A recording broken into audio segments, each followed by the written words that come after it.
Welcome everybody to our question and answer class on today. My name is Sermitut Sikitep Kawut. We will be doing our best to answer any and all questions on today. I am a student of our master teacher, Wu-Sabat, Wu-nuwaupu, Jetui, Ukawan Harar, Patnabab Yanun, who is our head of state, our chief, our president, our spiritual guide, our master teacher, who is being unjustly held and kidnapped as of this moment right now. So we do our best to make sure that we continue his work by putting this information out, what he came here to do. All right, so with that being said, we can go ahead and start with whatever question you have.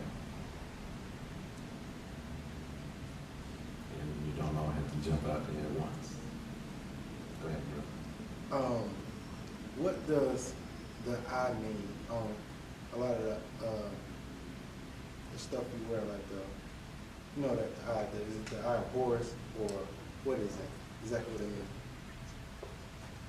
The question, let me make sure I have your question correct. You said, what does the I mean? Are we speaking about I as in like I you see here, or I as in the letter I? No, the eye I think it's the Eye of Horus. I ain't sure, that's what I'm asking. It might be on his outfit.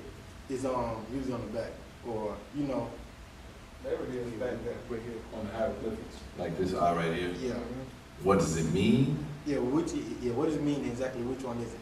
Which is which? Okay, the left eye is the eye of Horus, the sun. The right eye is the eye of the Father, or Asar in that particular instance. As far as I'm aware, the eye in and of itself, it stands for different things. When we're talking about the right eye, it's also representative of sun being the right eye and moon being the left eye, where the sun, like S-O-N, well actually S-O-N would be going with the moon in that sense, that's your left eye. Sun would be going with the sun, that's your right eye, so you're dealing with the Father and Son. Also, you see it represented as being the spiritual eye, when they put that together with the eye of the Father, or they're talking about your third eye many times. And so that's pretty much what we have so far on that, not to get, too far. Does that answer your question? Yeah, because I was told it was the third eye, but I was just trying to get some more clarification on that. I can see how that could be confusing when it's like, somebody says it's the third eye, but then you say, but it's two of them, the left eye and the right eye, so which one is the third eye? I follow. Whenever you see the one that's representative of the third eye, most times it's the right eye when they're talking about the third eye, which is the eye of the Father. You see that in many of our rings as well. The eye of what part? The eye of what Father? I guess that's a good question at that point as well. The question is the eye of what Father? If you've ever seen the judgment scene, what they call the weighing of the heart by the scribe, or with the scribe Ani, you'll see where it's just like, do you come from a religious background by chance, like Christianity by chance? Mm-hmm. All right, you know how in Christianity we were taught that no one gets to the Father but by the Son, right? When you're looking at the judgment scene, that's where you see the scribe Ani coming up with his wife, and as they come to this point, they come to the point to where their heart is being weighed against the ma'at feather, right?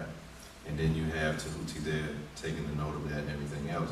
If he gets past this particular section, past Amit, the devourer and everything like that, then you have the second area where you have Har, or Ray Harket, actually ushering him in to see the Father. The Father, in this sense, being a Sar, is also representative of the divine self, your divine self being your soul. If you're familiar with a book that we have called Pashtat, which talks about, it's our prayer book. It's like many of the ways that you see people pray in Islam and things of that nature, how they make salat and things of that nature. If you've ever seen our Ashtat book, we've got those 9 positions in which we hold. But in the beginning of there, there's a prayer called the Prayer of Osiris, or the Prayer of Asar. It speaks about that soul when it says that I am not from here, or I'm not for the earth, I'm for the skies, things of that nature. But it's talking about your soul. So in that instance, it has that what should we say, relativity, or it corresponds with each other that way. So when you're talking about the Father, you're talking about the Father of HAARP, who is Asar.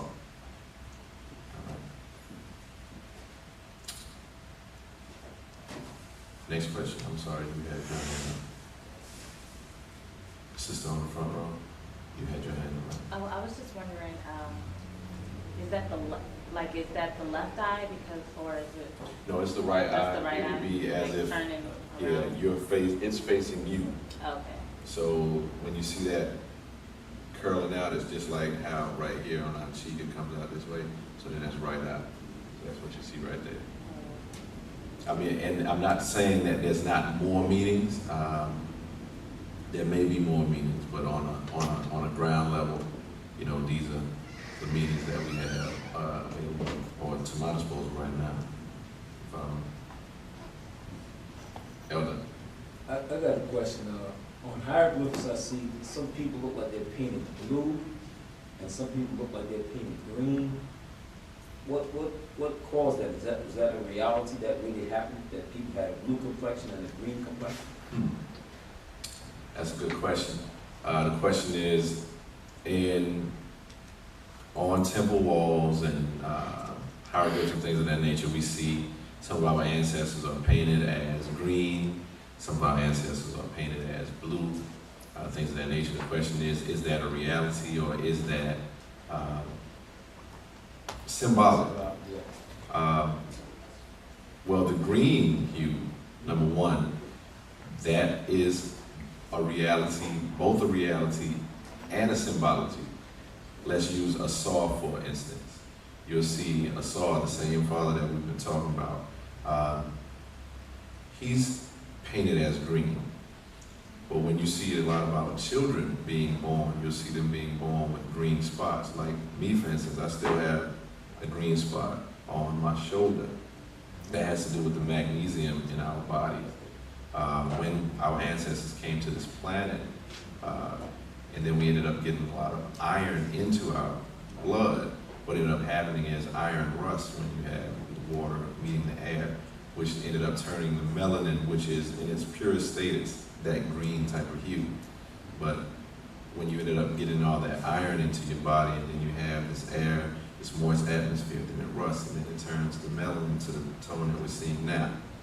Now, to speak on the blue represents many different things, like you see blue being representative of Atum Re, for instance. If you look right here, you see Nut or Nith being painted blue, and then that's being representative of the sky. So, like I said, when you see the colors, you have both the reality as well as the symbology, or the ontology, as well as what those who don't know will refer to as mythology. Does that answer your question? I heard, I'm trying to remember what the tape it was, I think once, or it was a book, that it was the diet that they had at a particular time, that gold was part of the diet. It was the mineral rich at that time period, part of what they was eating, to turn to a green hue in chemistry. And blue was platinum that they had in their diet. Well, I'm not familiar as far as that, so I'm going to have to refer to what the source of that information. Good to go. I believe it's one of our master teachers. okay. It may be, I may have just not come across it as of yet. All right. But other than that, we pretty much got it. Yes. Okay, good to go. Anybody else? Got any questions, sis?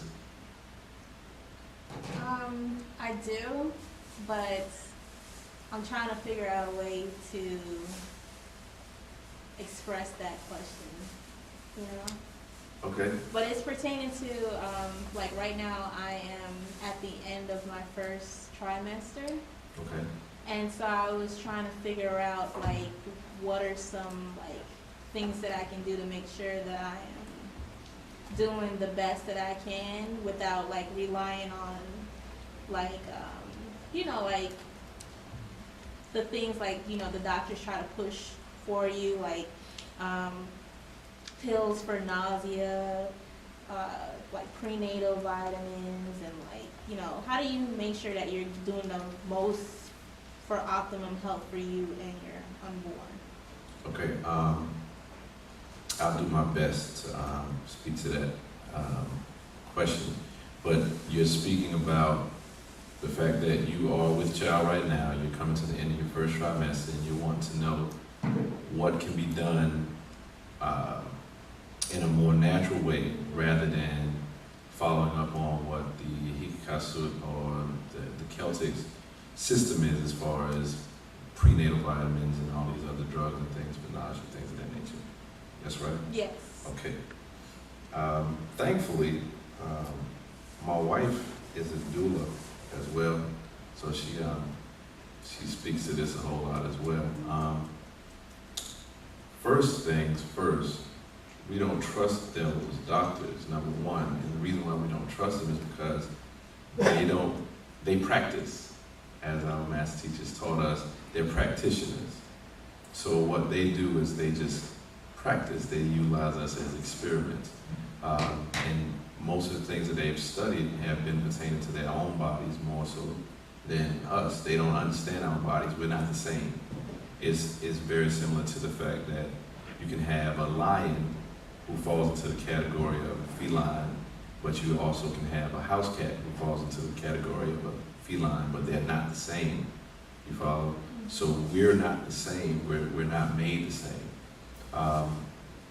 There are many things that you can do. You want to be able to make sure that you, first you want to be able to eat as healthily as possible. As healthily, you want to eat as healthy as possible. You know, I know that you want to have as much natural, chemical-free foods as possible.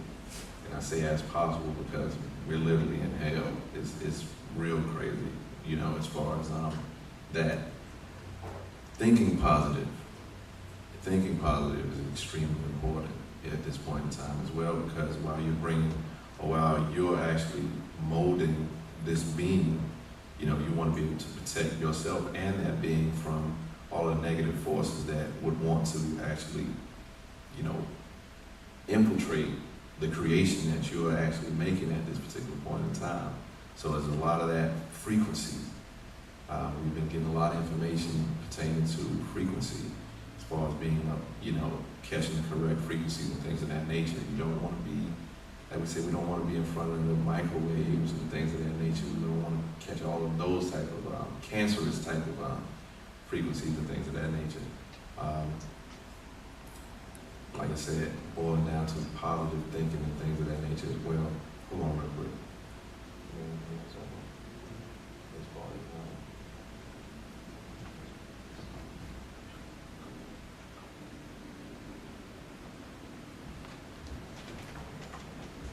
But yeah, at this point, I think that's all that I have to that. But when he comes up, and then I sit down, I'm definitely going to go inside here some more because I know it's been spoken to as well. And if I can readdress it and then be able to pull up our actual facts and be able to show you some more information coming directly from the Father, then I'll do that as well. Okay. All right? Thank you. You're welcome. Any more questions before I pass it over to my brother? I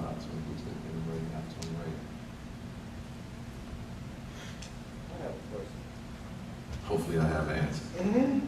Well, I was just listening to the speaker earlier, they were talking about a HAARP program, weather control.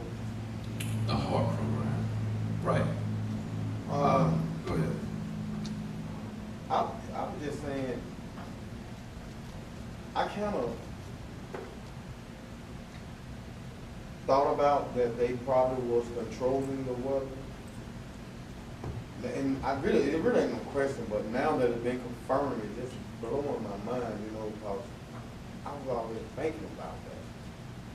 You know, but I didn't know they were actually just using that weather control to kill, you know, humans to feed, you know, those aliens or whatever. Okay. So you're asking your question about the HAARP project. You're finding that it's hard to realize that, or it's hard to accept the reality that these Europeans, with assistance from beings from outside of this planet, are utilizing technology to affect the weather, and in doing so, they're also killing human beings on this planet, and those human beings are being fed to those extraterrestrials that they will refer to as God. Is that right? Yeah. Okay. First thing I wanted to say to that is, you said that they're controlling the weather. If you notice, when I was addressing the question, I was saying that they're affecting the weather rather than controlling, because as the master teacher has explained to us, many times what's happening is they're not in control as much as they're experimenting. The HAARP project, what it does is it sends frequencies up into the atmosphere and they bounce back down. So they estimate where it's going to hit. Now, what happens afterward, a lot of times they're not, it's just like what they do with everything else. They'll turn around and they'll put poison inside of your food, saying that they're using it as pesticide to keep the bugs from destroying the tomato crops, right? But what then turns around and happens as a result is the pesticides end up giving all the people that's eating the food cancer. So this is just the way that he operates. The way he operates is he does something because he wants to be so much of an authority figure. He wants to do what he wants to do, just like creating Frankenstein, right? And what happens as a result is usually a mistake, you know? So then when you end up having, like with Haiti, that earthquake, you know, that came down there that just totally, you know, obliterated that area, that was a result of the HAARP project. Once again, like we said, this is a project, it's an experiment. But what happened there was a result of an experiment. So they're just experimenting, if that helps to add any clarity to that. All right, so I'll pass that over to my good brother.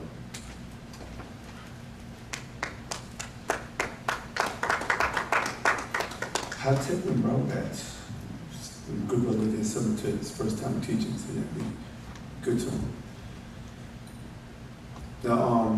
Dealing with the trimester and stuff like that, we as Wu-nuwaupu don't really go deep into that because we have a lot of nurses.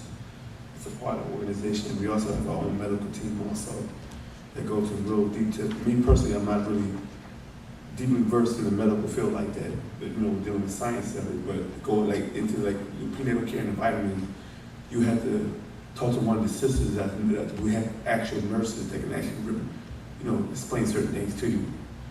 You know what I'm saying? Because some, you know, if somebody give you, you know, as we as teachers, if we say, yeah, don't take this, don't take that, and then something goes wrong, then it's put on us. So what you do is you have to learn your body and the things that you eat and things that you do. Because at one time, you got to remember that as the original habitants of planet Earth, there was no vitamins and certain things like that that they prescribe for you as pediatricians do. Because we had our own doctors who were actually our high priestesses and priestesses. There was not only were there doctors, there was also spiritual guides. You know what I'm saying? So it wasn't this one thing that we did, like this one title, like you're a doctor, you this, you this, that. It was actually the high priestess of Amun in ancient Tamaray. We were able to, these priestesses had done many functions under one title. This would make the priesthood so powerful in ancient time that when the Greeks and the Romans came to Egypt and saw this is where they started coming up with all these medicines. Because you have to remember that the father of medicines is one of our elders named Imhotep, or known as Imhotep. And when the Greeks and them copied him, they copied him as Hermes. And this is where you get the Hermetic science. That's why when you study science and deal in the medical field, you notice that you have to learn Greek languages because all the terms that you use in the medical field are almost a majority of them are Greek words. So what happened is, it is all go back to the Hermetic sciences, which deal with the medical science. And that's why if you see in one of the Pantaras called Zenis or Utimus, where it was talking about the Kundalini or the Caduceus, which is the symbol of two serpents going up the pole with the wings. But in ancient Temporary, we know those two serpents that going up in the spiral is actually talking about the DNA strand. You see, that's just show you how advanced our elders were, that when people saw the hieroglyphics and they see the pictographs or the hieroglyphics on the wall, they said, okay, they looking at it as an alphabet, like a script, like, okay, this script right here means A, this is B, but that's what we did for them. But in our language, we saw the actual pictograph is actually relaying what you saw. Like last week, I put the word eye, a heart, and I put, what was that thing I put on? Fish. A fish. I love fish. You know what I'm saying? So you actually related the way you saw it. You didn't need anybody to speak to you and tell you that that's what that symbol means. So, you know, do your research, learn your body, and then that's why it's always that when we pick a mate, male or female, you know, when we're with someone, we always, my master teacher, Papa Zhao, always said, study the background of the person you married and also their parents, so you figure out if they have any, what you call genetic defects or diseases or illnesses or certain things about them. You might meet someone that has a certain type of thing about them, and it'll sometimes it shows up in a child when you give birth to that child. That's why we always check the background, like see if any of our elders that, you know, the elders of your wife or your husband have illnesses or different type of birth defects and stuff like deformities and something like that. This is how we dealt with each other in ancient times. So what happens is when you're dealing with us as a tribe and a people, we marry for love, for emotions, for feelings, on how this person makes me feel. We never marry for what this person brings to the family genetically. Stability. You know what I'm saying? Are you a good provider? Will you take care of me? You know what I'm saying? Are your genes good? You know what I'm saying? We know we into like, oh, he looks good, he's cute, and I like the way he makes me laugh and stuff like that. And then you get married and then realize this guy's no good for you. Then the kids come out looking crazy or they act crazy or, you know, the mentality, why he act like that? You realize his great-grandparents was off. And this is sometimes what happened to us. So that's why we dealt with high sciences when we married. That's why certain people, but you know, if we would have done things the way our ancestors did it, even prior to 1960, a lot of our parents said, you're not marrying him. I want him to marry you. Because you said, well, I don't like him. Well, I like him. You know what I'm saying? And you'd be like, I'll go out there and pick my own man. And then we go out there, and after like 4 or 5 bad relationships, you become like a 40-year-old bitter old woman or bitter dude. Oh, this is rough. I don't trust women no more. Because you went out there and picked your own people because you thought you were smart. But somebody who's already experienced, who's been through that, already know, look, he's no good. I can see that already. I know it because I saw this mentality before. You know what I'm saying? This is why we picked our children's husbands and wives, because there's an agreement made between both the parents. This is your husband, this is going to be your wife. And then you have to give me a dowry, and we're going to come together as a union, and then this is how we bring our clan or our tribe together. So when they get married, he doesn't know her, she doesn't know him. But then when they get married, they have a different type of bond that grow together, as opposed to somebody saying, well, if you marry him, he got more experience than you. Well, she got no experience, or so, but it's something you got to do together, and it makes a stronger bond. And people who marry like that usually last longer married, as opposed to people who went on 18, 19 different dates over years, get with somebody and feel like they don't know what they want or what they want to do. You have a question? Yeah. So this is what happened to us. This is why our family structure is messed up, because we became dark-skinned Europeans. We act, talk, sleep, eat, dress like Europeans. And then we went on and wonder why we can't get along, because the reason why we can't get along is because Sleepers in Seattle, The Best Man, Love Jones, Jason Lyrics, Deliverance from Evil. We watch these romantic movies and do think this is what relationships is about. This is how I want my relationship. I want somebody to be like Martin. a funny guy, serious, sluggish, and then you know, you get that dude, he crushed across the jaw, then you see the other side of Martin. You know what I'm saying? So this is what our women have been mesmerized by television or television. And the men have been mesmerized by the same way. They say, oh, to be more macho, you got dog women. I'm real man. You know what I'm saying? And then the women accept that after a certain amount of time. They say, okay, I guess this is what men are about. Because this is what they've been taught. And this has become the normal stigma here in America. And then you wonder why black men and black women don't get along. But Wu-nuwaupu would teach the black man, this is how you treat these women. This is how she's supposed to treat them. This is your creator. You don't disrespect your mama. You don't disrespect your daughters or your sisters, but you disrespect the woman that you have in sexual intercourse with, who's having your baby, who cook and take care of you, but you don't give her that same respect. You're more intimate with her than any other female in your life, but you treat her like trash.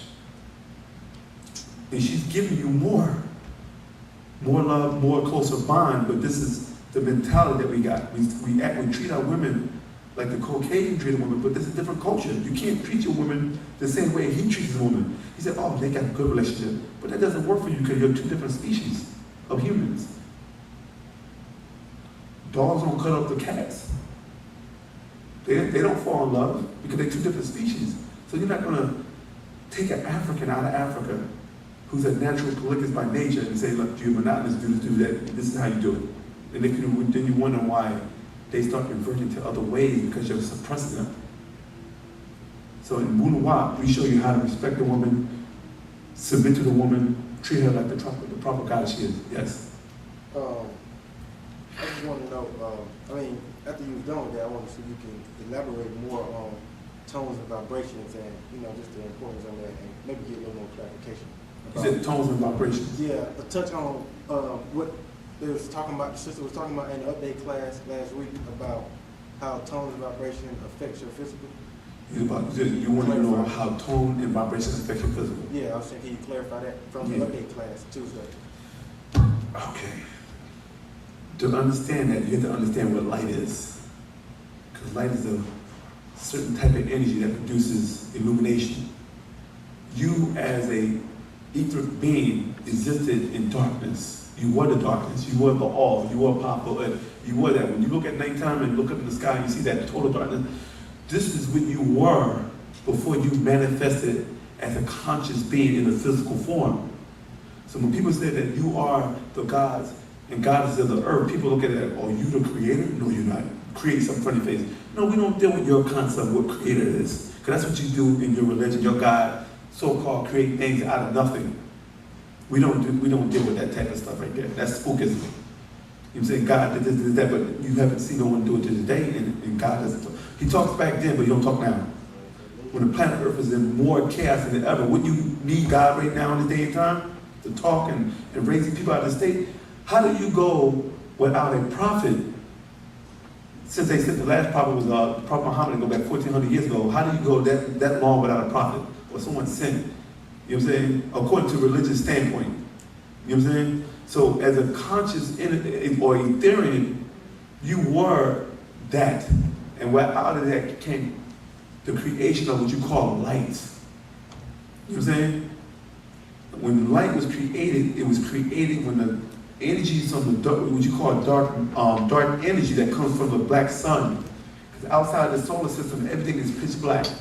NASA don't want to tell you that because they make millions of dollars off of Star Wars, Star Trek, Prometheus, and all these different movies. So George Lucas is eating good off of that doctrine. Because if it wasn't, then George Lucas couldn't put stars and warp drive and you going past planets and stuff like that, because everything is pitch black. So when this dark energy reaches the atmosphere of the Earth, it causes friction. That's why the same thing when you see a spacecraft come back in, they call it re-entry. That means that it starts to heat up. You know what I'm saying? This is why the space shuttle are lined with gold, because they need to reflect that energy off of so they don't blind themselves. So when it re-enters, it causes friction, and friction produces what? Heat. And when you see the sun, inside of the Earth's 7 spheres, you're looking at a reflection or friction that's coming from the energy from the sun that's in the atmosphere. But on the other side, the closer you get to the sun, it's supposed to get hotter, right? This is what we're taught in Hollywood. right? But when you get in space, it's cold. You take that shit off, you freeze instantly. So I thought the closer you get to the sun, it should be hot, so space shouldn't be cold. And if you look at a lot of the pictures that NASA has, right? A lot of those, you don't see no stars. They said, well, the sun reflects off the earth and the moon, you can't see, that's bull crap, because you can go to, I've been to Colorado, in the mountains, and when you get there at nighttime, it's up almost, the sky is almost lit up like fireworks. You talk about that mountain, and you talk about thousands of miles above, when you get that close, you out of Earth, you out of the Earth's atmosphere. The sky should be lit up with stars, not pitch black, because it's showing you right there that you won't be able to see the sun or the stars unless you are inside of that dome that you call the seven spheres, or the atmosphere, where you actually see the friction hitting. So when you're dealing with light, when it vibrates on certain frequencies, right, the more frequency it vibrates on, it produces what you call light. You hear me? And that light, when it goes to a certain level, it produces what you call sounds or octaves. You know what I'm saying? This was something that our master teacher broke down in a book called Tone, Sounds, and DNA Frequencies and Molecules. And also in a book called From Law to Man, where it actually goes into the detail about how light, sound is created. And the reason why it has that effect on you is that the music that you listen to, right, is a form of light. But it's vibrating on such a number distantly that it reduced, this light has transformed into sound.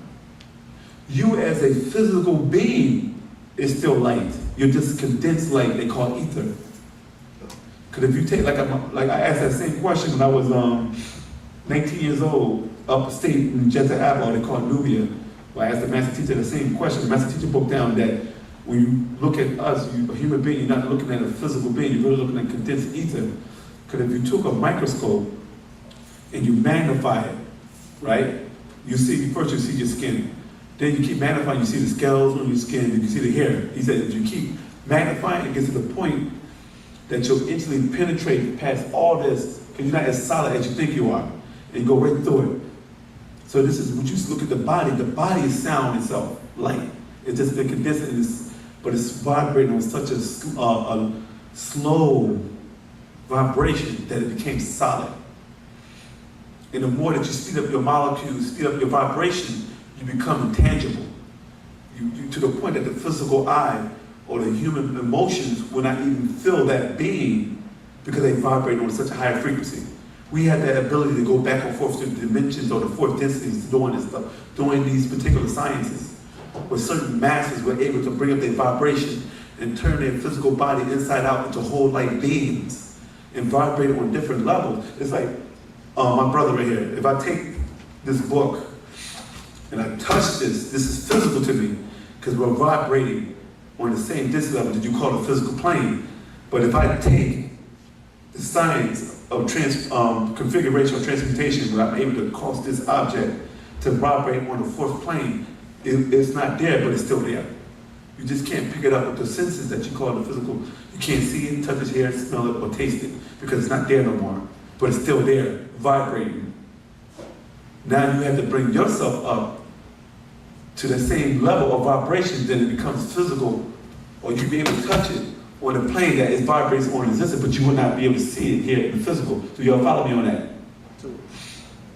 So this is why that certain music that you listen to, certain shows that you watch, certain lights that's hit your body will affect you because they are not vibrating on the same density or vibration that you're vibrating on.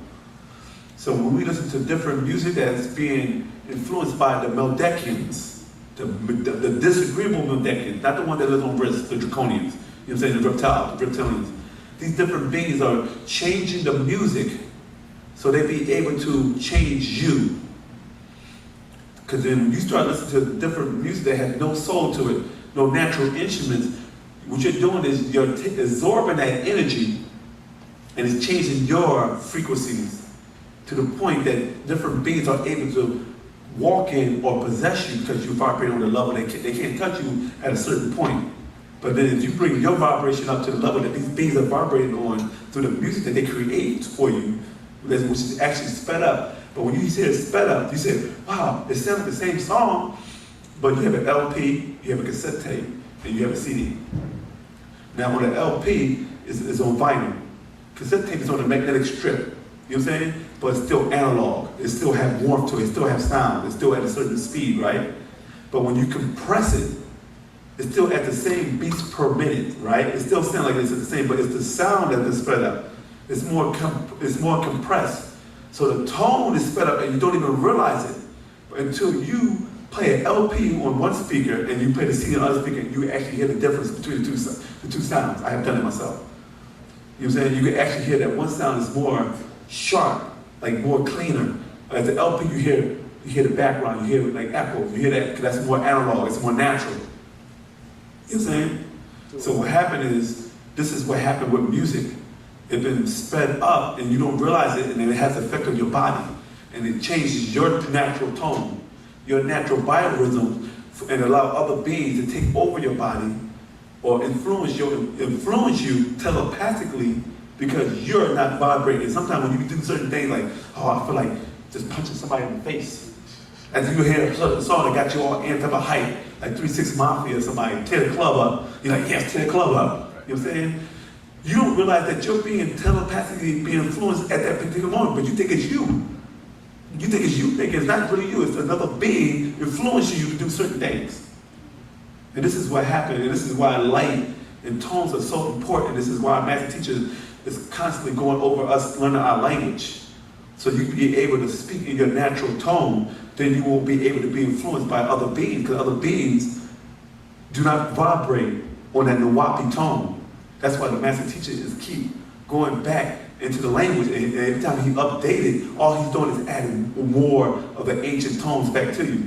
So when you start speaking more of the natural Wu-nuwaupu or Wu-nuwaupu language, you actually start vibrating on that, your natural tone. The other beings are not going to be able to do that because they vibrate on a natural tone. It's like, I'll give you an example. Who here got all Egyptian names, Temerane names? Raise your hand. Now, how many times you went on the street and you told someone your Wu-nuwaupu or Ayo name and they try to pronounce it and they chop it up? Huh? Or even when an African come over here and they speak their tone and we chop up their name because we can't pronounce it. You feel that? So you don't feel the vibration because you're actually speaking it because you're speaking English. You're not pronouncing it how an African, it's not coming from that diaphragm. And we're so lazy because the English language was created to make you have a heavy or lazy tongue that you won't take the time out to say Barack Hussein Obama. Say Barack Obama. You know what I'm saying? It don't even sound like it has a tone to it no more. That's why when a Caucasian came to Egypt, they'll say Hotep, but we say Hatap. They'll say Isis, and we'll say Ashat. They'll say Horus, and we'll say Har. Because they had a problem because the way they spoke thousands of years ago, you know how you talk to European, they sound totally different than the ones here in America. Different type of English, right? So they can't pronounce certain tones because of the way their voice and their natural nature is and how it comes out of them, because they're vibrating on a certain frequency. So when they hear your name, they have a hard time pronouncing HAARP, but they'll say Heather. You feel me? Because they can't do it. It's hard for them to pronounce it. And no matter how much you tell them, hey, is it Hotep or Hatap or Kitep? How you pronounce your name? And you tell them, they just keep chopping up, and you even do it slow for them, they still chop it up. We've been here so long in America pronouncing English that we're so fluent with bad English that even when you try to teach us our language, we have a hard time doing it because of the tones. We just have to let it go and just say, let's just do it. And then eventually you'll start getting the hang of it and you'll start pronouncing the natural tones over a duration of time. So the tones play a major part. Any more questions? Yes. I remember some years ago the master was explaining how the vibration of the Wu-nuwaupu language will actually move the bones in your cranium back to their natural positions. Mm-hmm. Can you explain a little bit more about how the vibration of the language works?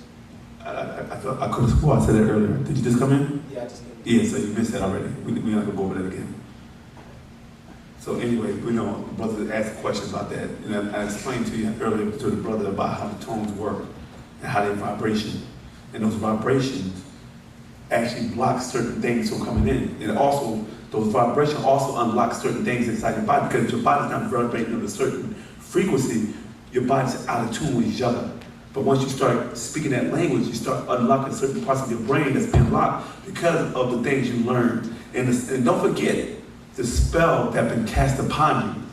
Like the master teacher said in the Pt.1, even if you break the religious spell, because you don't speak your language, you're still under the spell. Like you know, he said earlier, he said, our master teacher, Malachi Kabay, New York, said, is that by you not speaking your language, you're not understanding the tones or the meanings that we learn. Because you might break down a certain word in English, but it doesn't get the essence of it because you don't have the original thought. But when you go back into the actual language that we spoke originally, then you understand the language, you understand the original thought. Like the word ka. We know ka to be, it's supposed to mean spirit. But when you look at the word spirit, if you read the book called What is Soul in Spirit, the word spirit means to breathe. But anything will have ka, if we go by that definition. But we know when we go back to the ancient Tamil language, we look at the word ka, we know what it means by the examples and the things that we do. But when you try to relate it to somebody who don't speak Wu-Nuwaupu, the closest that you can find in the English language is the word spirit, because we speak in English. And you got to remember that each word in the English language comes from other different languages. You know what I'm saying? It's not, you're not even getting the real, true, pure definition of a word, because this word comes from another language and it means something else totally. So then when you're translating from the ancient language into the Hebrew, into the Arabic, into the Greek, into the Latin, into the Germanic language, into the Old English, to the New Middle English, to the New English, you start losing the essence of the original thought.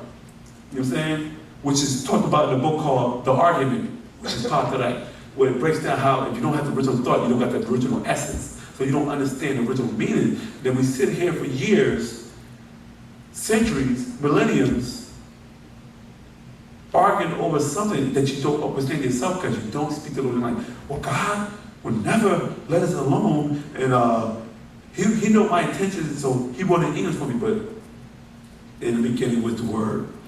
The Word was with God, and the Word was of God. So the Word in the beginning was a certain tone. You're not even using that, because you're using, in the end was the Word, and the Word ain't with God, and the Word left God. Now you're working on Jesus, and like, dude, you calling God a pig, Jesus, the old Jah, you know what I'm saying? Zeus, which is the word, Latin word Zeus, which is a word for pig. Then if you're talking to Caucasian, now she's talking, that is their God, because he is the other white meat. You know what I'm saying? So it's the once the the vibration, the tones, then you're back in tune. And that's what the tones and sounds is all about in the light. Any other questions? Yeah. Could you elaborate on how the language goes through changes? That's a good question, because when I was learning, when I came into the mission 22 years ago, I came in as the Nubian Islamic Hebrew and Salah community, and we were learning Arabic. So when Pop first introduced the language, it was called Nubic. Because Pop had to, in order for Pop to take you out of the Arabic, first he changed the script. It was still the same Arabic script, but it was written in a Kufic script, which is what the Quran was originally written in back in the days. But then he called it Nubic, and it was like a more of a block extraterrestrial type of look to it. Because in the Arabic, it's cursive. This is like more like a script, like how cuneiform, or you know what I'm saying, or Phoenician was written. You know what I'm saying? So once he did that, this is when the master teacher came to the Wu-Nuwaupu language. But he knew that a lot of us were still Islamic eyes. We were straight Mohammedisms. So what he did is that he combined the two languages. You know what I'm saying? With the ancient Wu-Nuwaupu script with the Arabic. and they hear the wean us out of the outer bit, because people say, oh, Rasul. Then when you go back to the ancient Wu-Sabat, we say Marsul. Instead of saying Islam is Hatat. You know what I'm saying? So it's like a lot of the words like Kulum and Temta. Now we into Pa'ut, which is the all. You know what I'm saying? So he went to the stages to bring us through it. So the reason, when people say the language is changing, no, the language is regressing back to the original script. This is the first time when regression is actually good. Because now you're regressing from garbage back to perfection. So each time that we evolve and we elevate, he got to go back into the original language. So he's gradually pulling you out of the evil tone or the disagreeable tone of theirs and back into our natural tone. It's like, I gotta keep eating ice cream. Then I say, oh, well, how about if I give you some soy cream, some soy ice cream, because then cowbell ain't really good for you, all that mucus and stuff. You know what I'm saying? Then you have to go from soy, then you do the rice milk, and the almond, you feel me?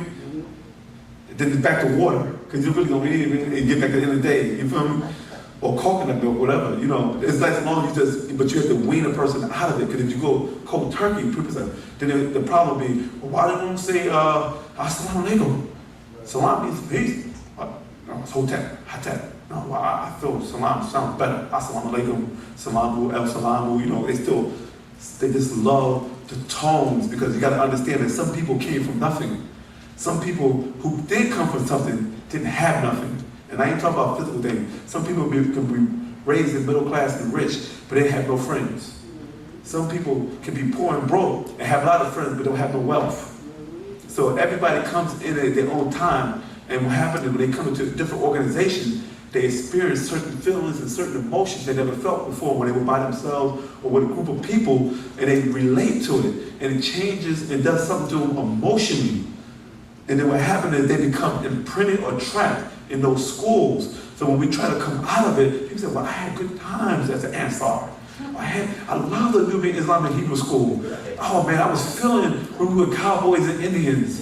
Oh man, I was loving it when we was holding hands around the black bear's own. Some people, you know, when you deal with spirituality, it touches their core, their essence. And sometimes when it's time to evolve to something higher, people are trapped because they say, I need to get that feeling back again. It's almost like a drug.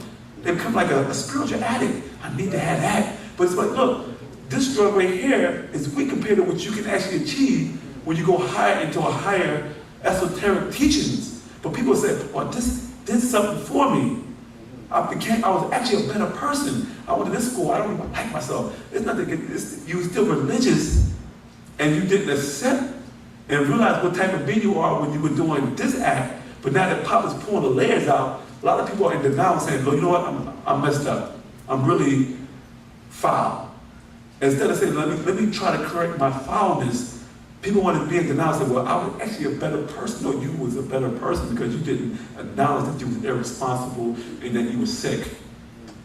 But now that he's pulling the layers out, the different schools you go to, each layer is being pulled out, to the point you're naked. And you see yourself for who you really are. You can either be a real pure Nuwaupian or you can be a shadow Nuwaupian. And some people that have kind of that grip like, damn, I'm messed up. But how can I make myself better? But some people say, that's in my nature. And this is why the master teacher, for so many years, had us living in what you call extreme conditions as Ansars. Because Pop was coming here for the people. He came here for the genes, the genetics. But in order for Pop to know who is who, he had to put you to the test. Cold showers, eating 1 meal a day, being checked in the room with 10 different personalities, and you're just like, oh, I can't stand this brother like that. And people say, I can't live like this, and I leave. We was making money, so it's not like we couldn't afford it. But Pop was like, I gotta see who's who. A lot of people cracked, a lot of people got stronger. You know what I'm saying? A lot of people left, a lot of people came. Some people saw it was hard, some people said, hey, this is no bigger than me. But then now that we passed the physical school of the Riskians or the Nathoro, now we're in the mental school. Because some people can pass to the other school with flight, because now we're in the mind now. Pop is taking 2 different doctrines. People have issues. Or how do you know Pop wrote that? Are you actually crazy? Are you serious? After you read the Patriarchs and the actual facts, are you trying to tell me that Morsutet Bastet is deeper than master teaching? Because that's what you're saying. Sisters wrote the books. That's a beautiful thing. It's really true. That shows that they actually evolved. That Pop did a good job. But we know that's not the case. You know what I'm saying? But you're trying to say, oh, it's deep, but master teaching ain't right there. Come on. You've been reading, how can you read 500 books? 600 books he wrote. Listen to over 100 to 200, 300, no, 400 CDs. Watch over 100 videos, right? And don't know Pop's writings. Everybody knows when you read Pop stuff, certain things go off in you. Certain genetics, certain DNA explodes. Pop locked up?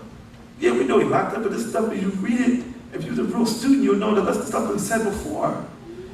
Zeddy Wu-Sabat, actual fact. How many Pop quotes, every school went to Pop always reiterate the Melchizedek and the Moses story. This ain't new. The argument. It's all Sufi doctrine right here. This was the, what was this called back then? Compatibility. The mind book of your potential, of how not to get emotional. Yes. Arguments is not really worth it. I mean, a lot of old timers remember these classes back in the day. This stuff is just being written. We're so feeding for new information that we didn't even master the stuff that we got already.